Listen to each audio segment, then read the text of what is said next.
Good morning, students. How are you? Fine. So, as all of you know, your first midterm test will start from 21st September. So, start your preparation of all of the subjects as per the date sheet. And I have uploaded a last video on the lines and angles. So, let us again discuss this angles made by the several traversal lines. So, angles made by traversal line. Now, what is this traversal line, and what are the different type of the angles? The two straight lines. If the two straight line is being intersected by a traversal line, this is known as the traversal line. These are the lines M and N. So how many angles are there? So there are 1, 2, 3, 4, 5, 6, 7, 8. So how many angles are there? 8 angles. 1, 2, 3, 4, 5, 6, 7, 8. So look at here. जो दो लाइनें आपको parallel दिखाई दे रही हैं M and N, इन दोनों parallel line के बीच में जितने भी एंगल्स बन रहे हैं, all angles are known as interior angles.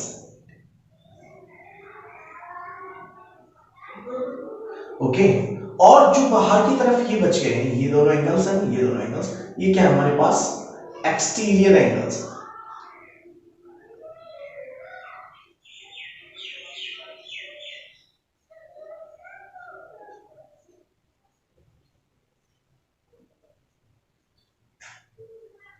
Clear है? There are some interior angles and there are some exterior angles. याद रहेगा? ठीक है. Now सेम डायग्राम फिर बना लेते हैं.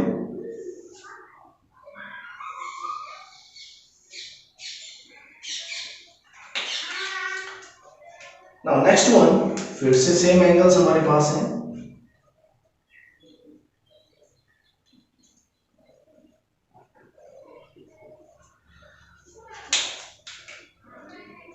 जब दो angles, the angles which are on the same side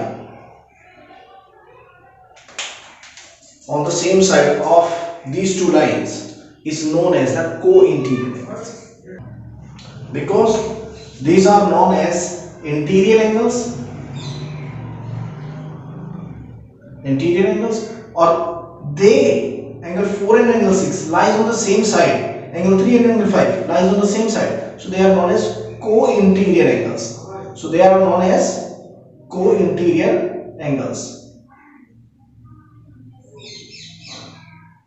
So co-interior angles में क्या होंगे? जो 4 and 6, angle 4 and angle 6 are co-interior angles.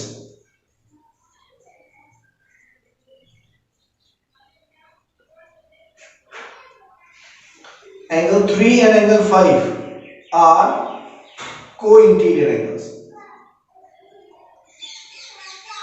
Interior angles में कौन कौन से थे? ये सारे इंटीरियर एंगल है. 3, एंगल 4, एंगल 5 एंड एंगल 6. जबकि एक्सटीरियर एंगल में angle 1, angle 2, angle 7 and angle 8, ये सारे एक्सटीरियर एंगल है. तो आप देखो कि को इंटीरियर एंगल कौन से होंगे? जो एक ट्रैवर्सल लाइंस के एक साइड में है और इन दोनों लाइनों के बीच में आते हैं, तो वो दोनों एंगल हमारे क्या होंगे? को interior angles. Now one more thing, इनकी एक प्रॉपर्टी होती है.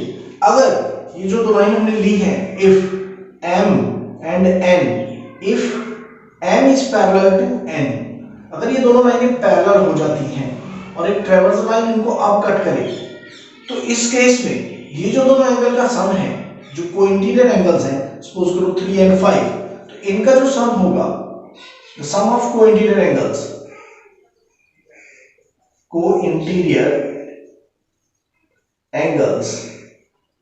Is equal to 180. कब? जब ये दोनों लाइनें पैरेलल होंगी, ये दोनों लाइनें क्या हो जाए पैरेलल, ओनली द केस। अगर ये पैरेलल नहीं है तो ये सम 180 नहीं होगा। क्लियर है? ठीक है, चलिए नेक्स्ट पे देखते हैं हम corresponding angles. So next one is the, फिर से एक और हम डायग्राम बना लेते हैं।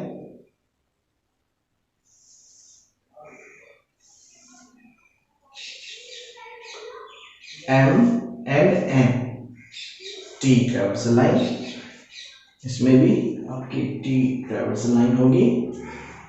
नेक्स्ट हमारे पास है कोरस्पॉन्डिंग एंगल्स।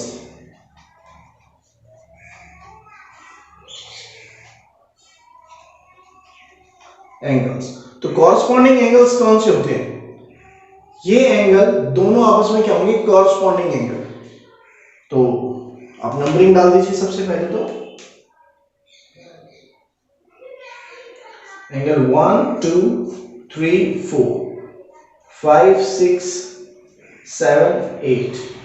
ठीक है, तो कोरस्पॉन्डिंग एंगल्स हमारे पास कौन कौन से होंगे?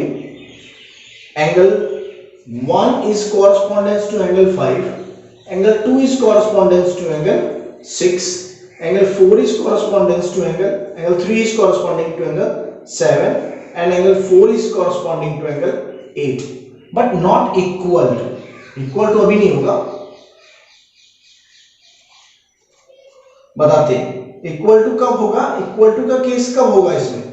they are equal but if m and n are parallel।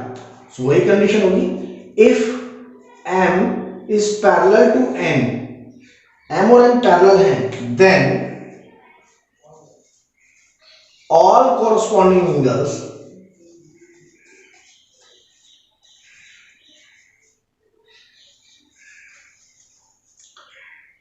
are equal।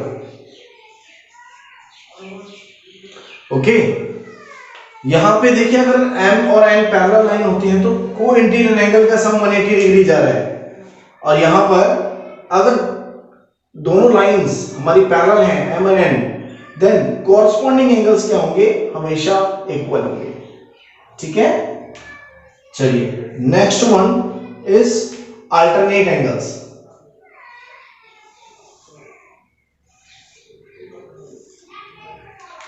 ये T traversal line M N, आप नंबरिंग डाल दीजिए 1 2 3 4 5 6 7 8। सो नंबरिंग आप अपने हिसाब से कैसे भी रख सकते हैं, दैट्स अप टू यू। इस नंबरिंग के हिसाब से क्या स्कीम होगी वो हम बता देते हैं। अब हम देखते हैं next one is alternate angles.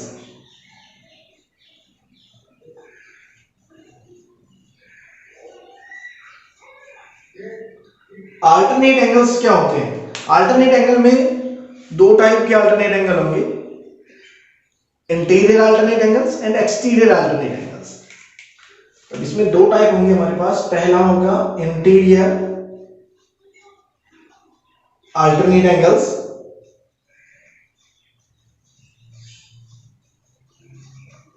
दूसरा हमारे पास होगा exterior alternate angle.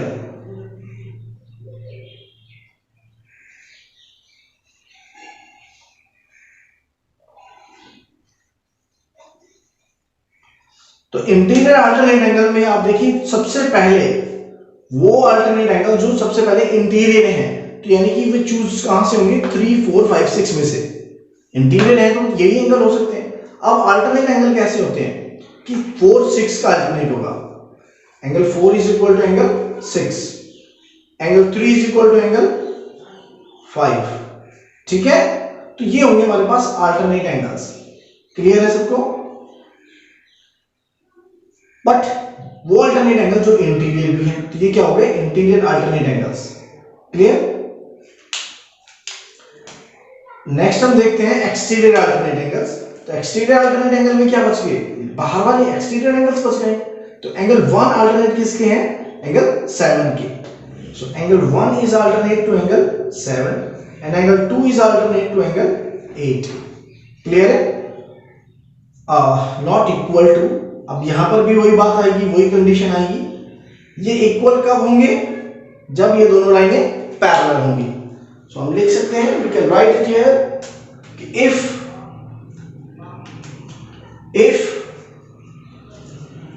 line N and N are parallel,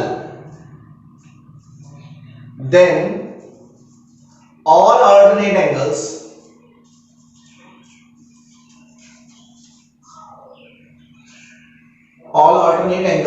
will be equal, are equal.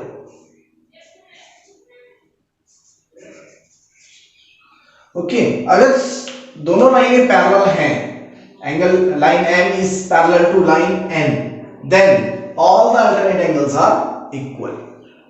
So आपको ये याद रखना है कि अगर दोनों लाइनें पैरेलल हो जाती हैं तो अल्टरनेट एंगल इक्वल होंगी, कॉरस्पॉन्डिंग एंगल इक्वल होंगे, और जो को इंटीरियर एंगल्स है उनका सम हमेशा 180 डिग्री आएगा।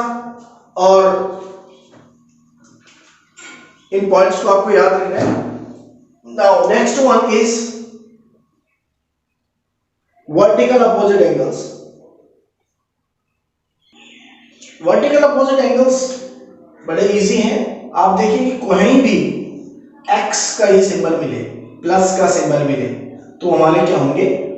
Vertical opposite angles. ये दोनों एंगल वर्टिकल अपोजिट, ये दोनों एंगल क्या है हमारे? Vertical opposite angles. ये दोनों भी एंगल क्या है हमारे? Vertical opposite. तो वर्टिकल अपोजिट एंगल्स हम इस डायग्राम में बताएंगे। तो कौन कौन से हैं हमें लिखना है यहाँ पर? Vertical opposite angles. तो कौन कौन से एंगल्स आएंगे हमारे इस पेयर में? Look at here, angle 1 is equal to angle 3 always.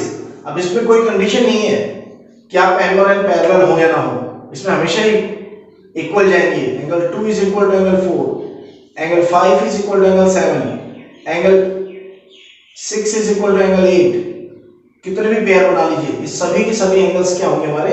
Alternate angles होंगे। क्लियर? बिकॉज ऑल आर सारे के सारे हमारे वर्टिकल एंगल्स होंगे। All are vertical opposite angles.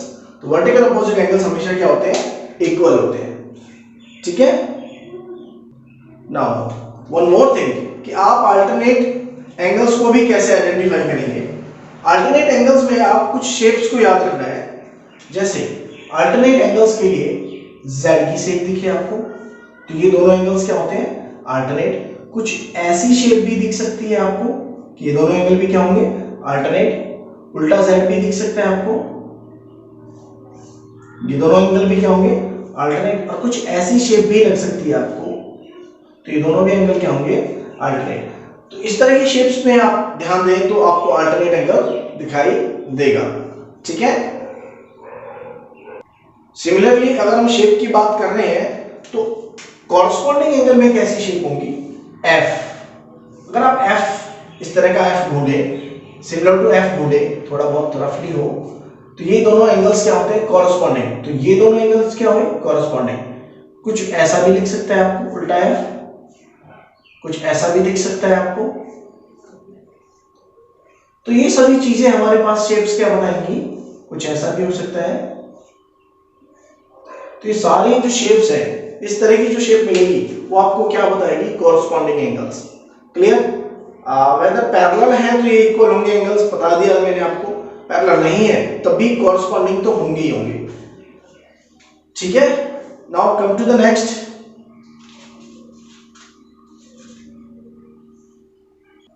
Triangle and its properties. Next one is triangle and its properties. And its properties. So what is this triangle? Triangle में हमारे पास triangle कैसा होता है? जिसकी 3 साइड्स होती हैं। ट्रायंगल 3 वर्टिसेस होंगी इसके पास, जिसे बोलते हैं कॉर्नर्स। वर्टेक्स कितने हैं? Number of vertex 3। Number of sides कितनी है? 3। और ये होगी हमारे पास साइड्स। ये हो गए हमारे पास वर्टिसेस। साइड्स को क्या बोलेंगे, जो दो वर्टेक्स को मिलाने वाली लाइन है वो हमारी क्या होगी, साइड। और एक वर्टेक्स क्या होता है, जो दो साइड के बीच में कॉमन होता है, वो वर्टेक्स। क्लियर? और number of sides, number of vertices, and most important, number of angles. How many angles are there? Three angles. Now the angles and property of triangle.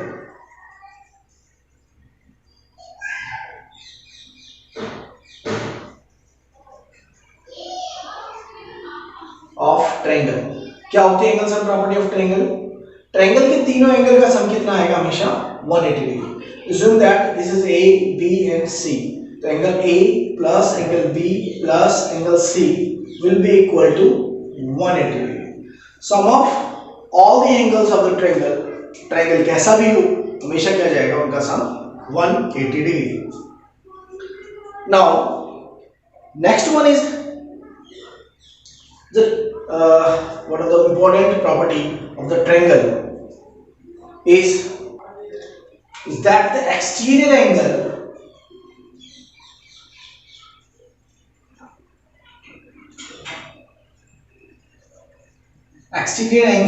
is always equal to sum of opposite interior angles।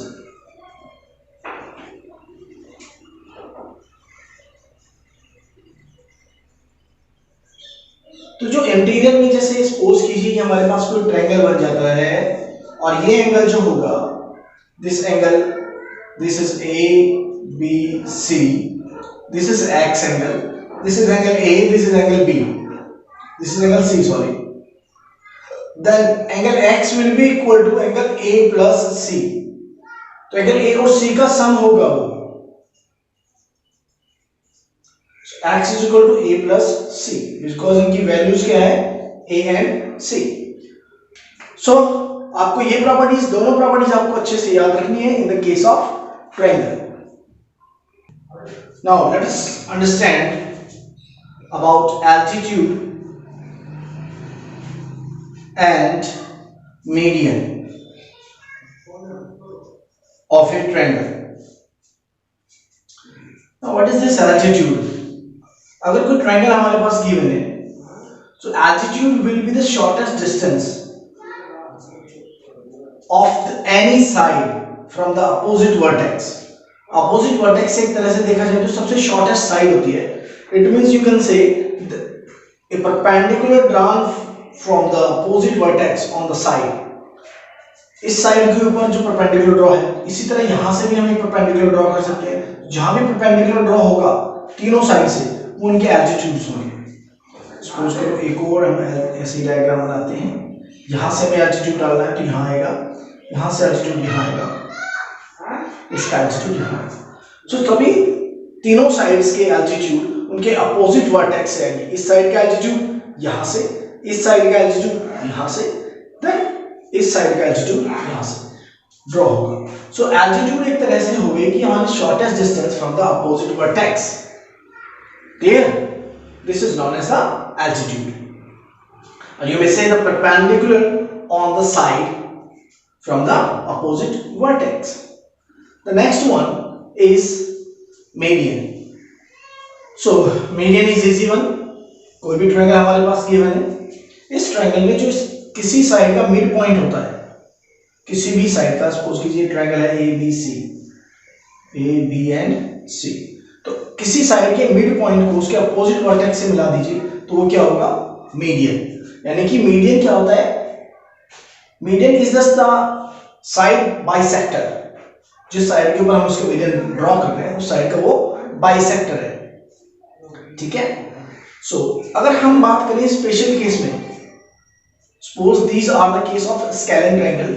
Now in the case of the isosceles triangle, दो sides equal होती हैं। दो side जब equal होती हैं तो उनके altitude और मीडियन दोनों ड्रॉ करके देखते हैं।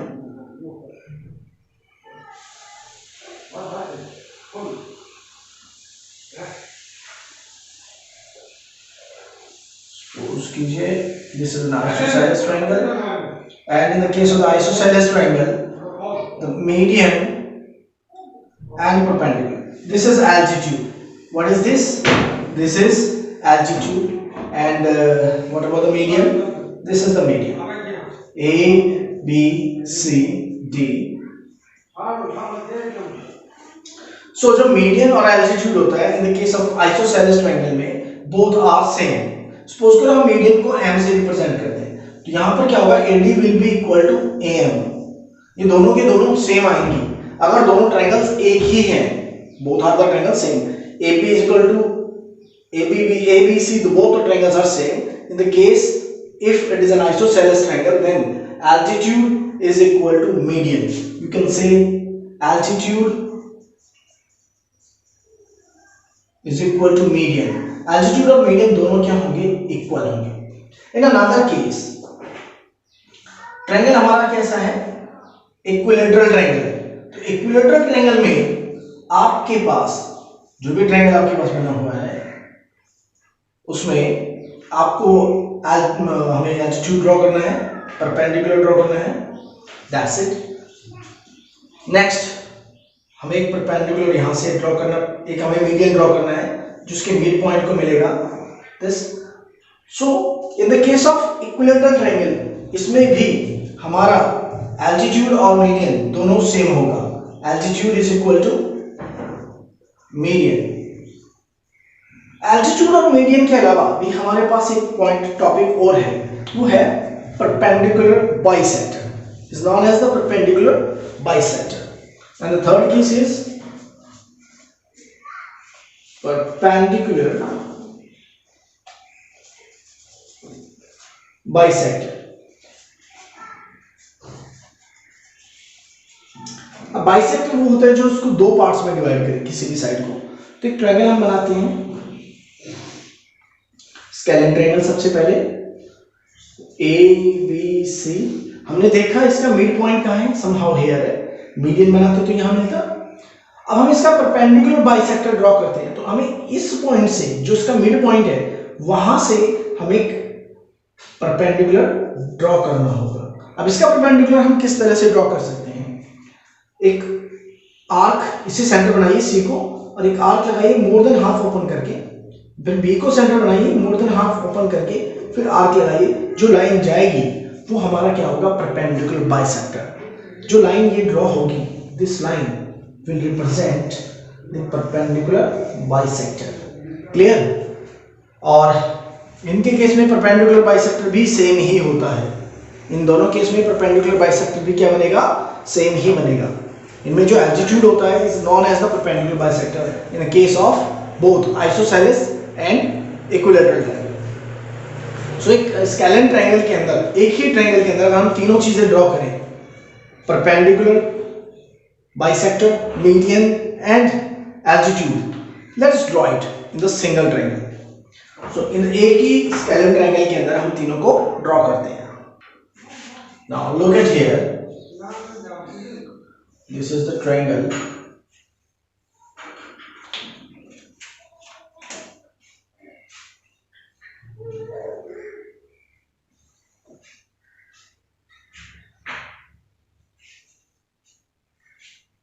Now, what would be its perpendicular? First of all, इसका perpendicular bisector कैसे होगा?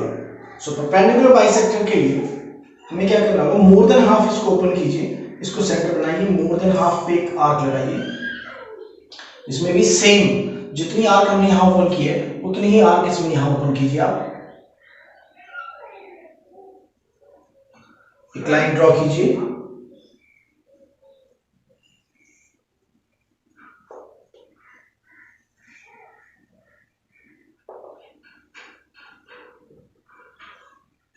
This is known as the perpendicular bisector.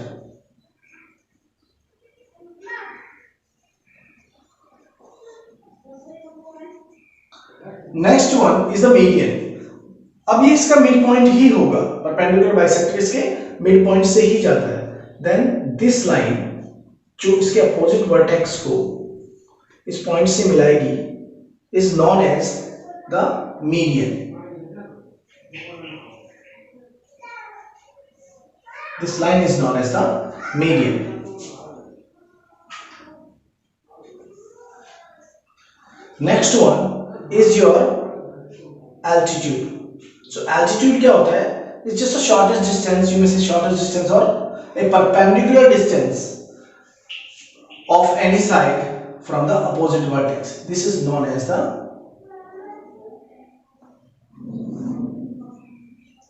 altitude. Clear? This is median and this is perpendicular bisector. तो इस एक इमेज को तो एटलीस्ट आपको याद रखना ही है, और जैसे जैसे इनके शेप चेंज होगी ट्रायंगल की, इनकी पोजीशन भी चेंज हो जाएगी. क्लियर? नेक्स्ट वन इज, कोई भी ट्रायंगल है उसमें हम दो टाइप के ट्रायंगल बना देते हैं. ठीक है, 90 degree, 45 degree, you may say this is 40 degree, this is 50 degree. ठीक है, now this such a triangle is known as the right angle triangle because उसमें एक एंगल कैसा है 90 डिग्री.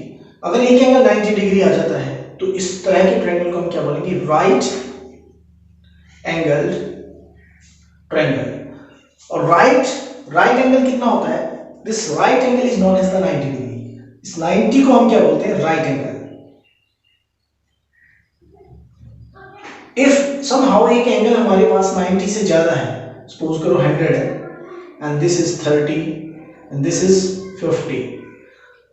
नाउ दिस जो एंगल 90 से ज्यादा है उसे हम क्या बोलेंगे?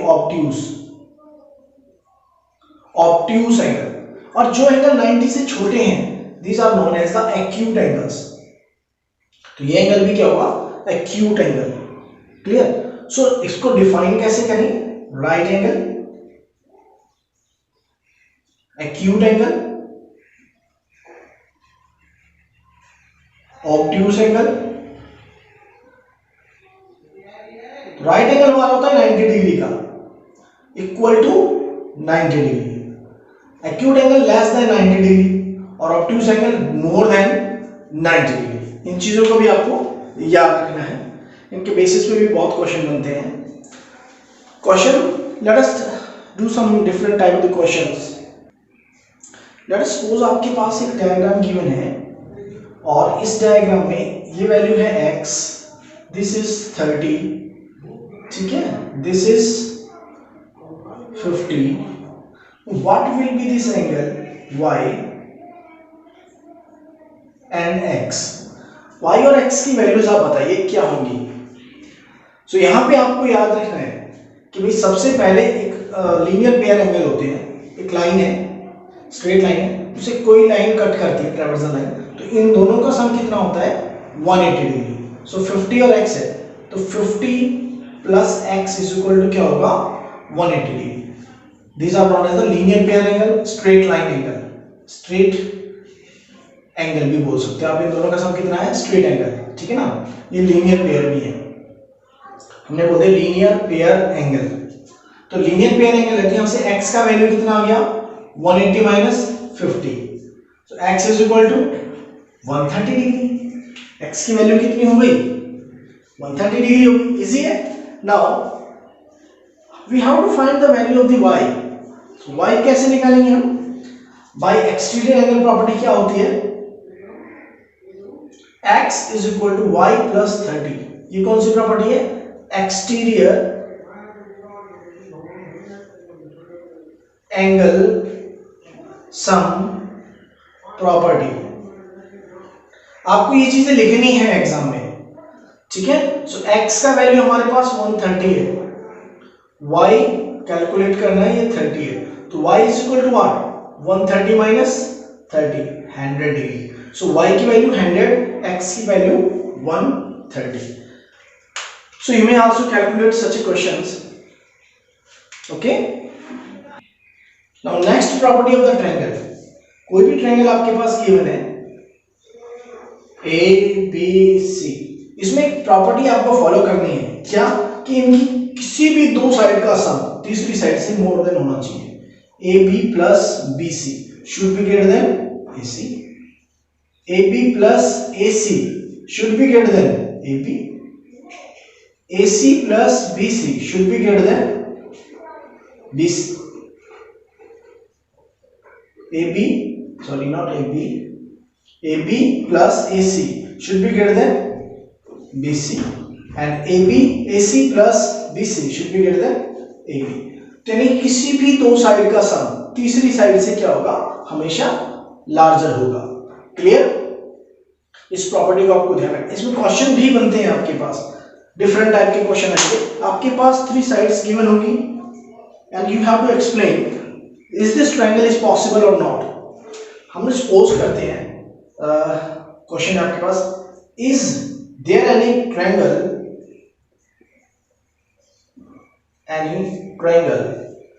can be formed using sides 10.6 centimetre. आपके पास दिया गया है पहली साइड है 10.6 centimetre, then 5.2 centimetre and third side is 4.3 centimetre. तो क्या ऐसा कोई ट्रायंगल बन सकता है जिसकी ये साइड्स हो? अगर बन सकता है तो इट्स ओके, नहीं बन सकता तो गिव द एक्सप्लेनेशन, उसको आप एक्सप्लेनेशन दीजिए. ठीक है, आप वीडियो को पॉज करके सेल्फ बना सकते हैं, बनाना चाहे तो. अदरवाइज लुक एट हियर, यहां पर हमारे पास सम ऑफ 2 5.2 प्लस 4.3 कितना होता है? It is equal to 9.5 which is less than 10.6, जबकि ये क्या होना चाहिए? Greater than. इस 10.6 से ज्यादा होना चाहिए था. सो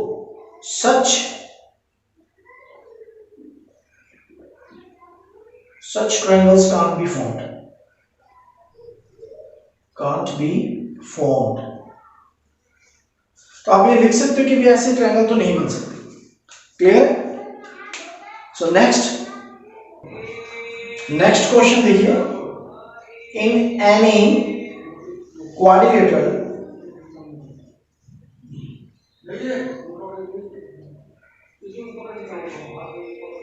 ABCD, AB plus BC plus CD plus DA is greater than its diagonal sum of its diagonals AC plus BD. आपके पास कोई भी इस तरह का क्वाड्रिलेटरल गिवन है A, B, C and D. आपको ये प्रूफ करना है कि इनके जो चारों साइड्स का सम है इनके दोनों डायगोनल के सम से ज्यादा है, इज लार्जर देन दिस. तो हाउ टू सॉल्व इट? आप इस क्वेश्चन को कैसे सॉल्व करोगे? Now look at here, in triangle ABC, triangle sum अभी मैंने जो प्रॉपर्टी बताई उसके हिसाब से AB प्लस BC, इन दोनों का सम क्या होगा? Should be greater than AC होगा.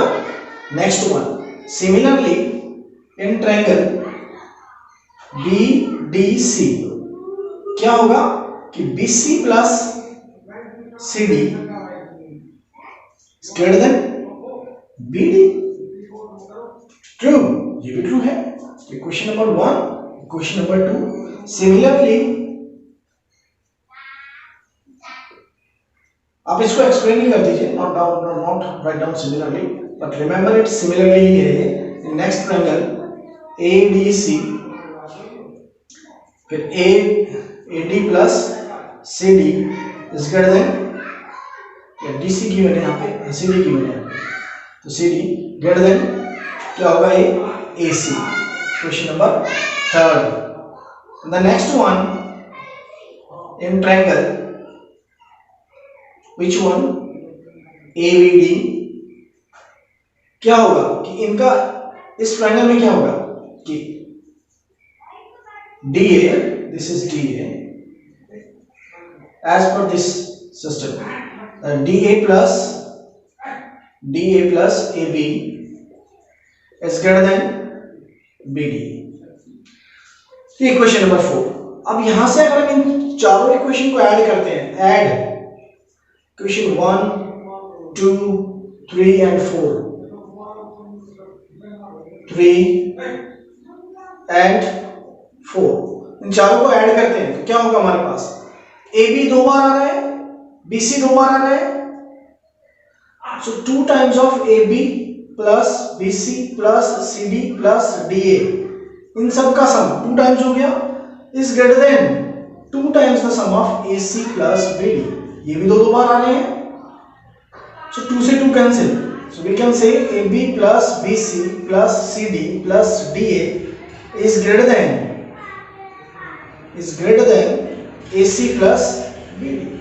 तो ये क्वेश्चन भी आपके पास काफी बार पूछा जाएगा एग्जाम में, तो याद रखना, इनको अच्छे से स्टडी करना है, इस टाइप के क्वेश्चन भी। Okay, so thank you and revise your complete chapter number 6।